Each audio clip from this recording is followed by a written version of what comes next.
During the rainy season, I stayed in my palace, where I was entertained by musicians and dancing girls. I never even thought of leaving.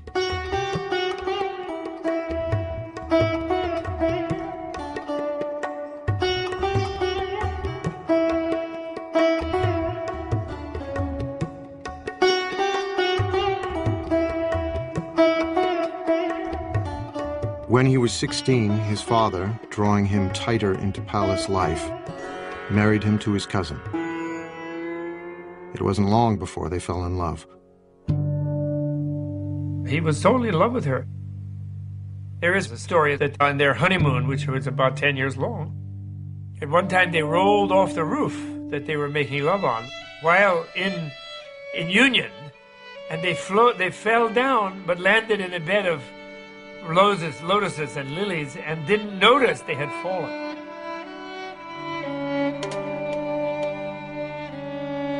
And so, the stories say, he indulged himself for 29 years, until the shimmering bubble of pleasure burst. His father does everything he can to never let him leave, never let him see the suffering that life is. But one day he goes outside and he's traveling through the kingdom and he has the first of 4 encounters. He sees an old man and he asks his attendant, and the attendant says, "Oh, that's change. One doesn't always stay young and perfect." Then on the next tour outside, he sees a sick man and doesn't quite understand what it is. He asks his attendant, and the attendant says, "Oh, that happens to all of us."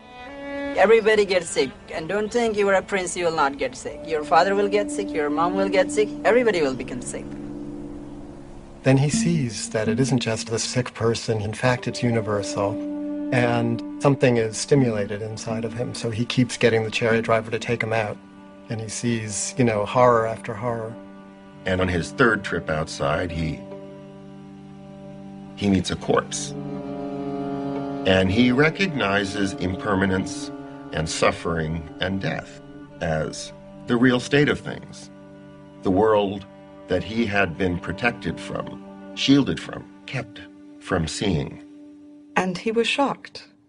He was shocked. And he realized, this is my fate too. I will also become old. I will also become ill. I will also die. How do I deal with these things? These are universal questions in any human being's life. What it's like to be in a body inside of time and our fate, and how do we navigate that? It really is a tale of the transformation from a certain naive, innocent relationship to your own life to wanting to know the full story, wanting to know the full truth. And then the 4th trip outside, he sees a spiritual seeker, someone who has decided to live a life completely other than his life in order to escape from impermanence, suffering, and death. So he has this sort of traumatic encounter with the pain and suffering of life. We try to protect our children. We don't want to let our children see all the pain that's in the world. But at a very early age, at a time before he could remember anything, at a time before there was conceptual thought, he already suffered the worst kind of loss that one could suffer. Suddenly and mysteriously, his mother died when he was a week old. So something tragic happened, right at the beginning. That might be what it takes to become a Buddha, is that you have to suffer on such a primitive level.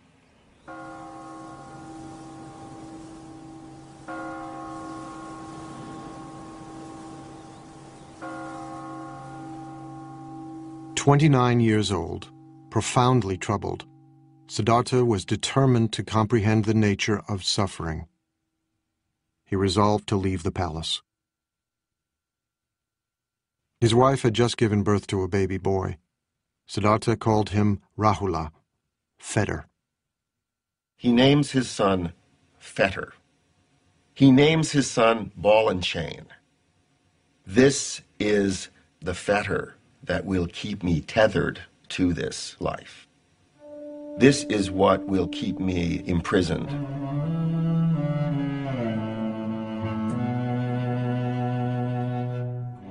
Late one summer evening, Siddhartha went into his wife's room. A lamp of scented oil lit up.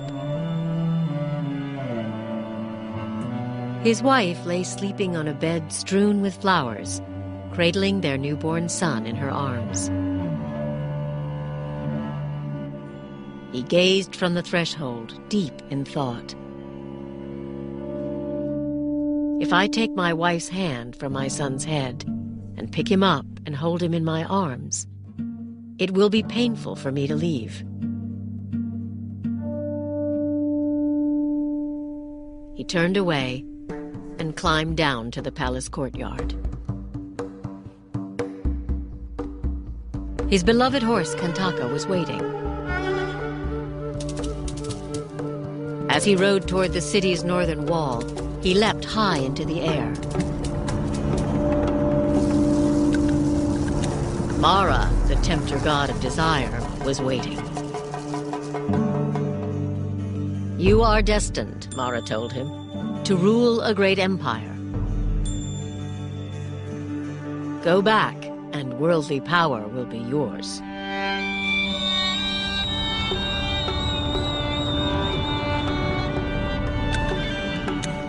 Siddhartha refused.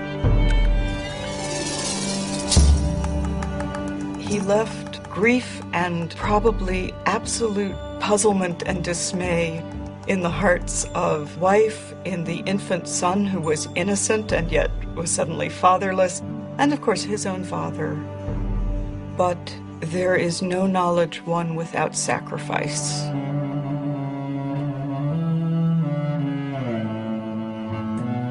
And this is one of the hard truths of human existence.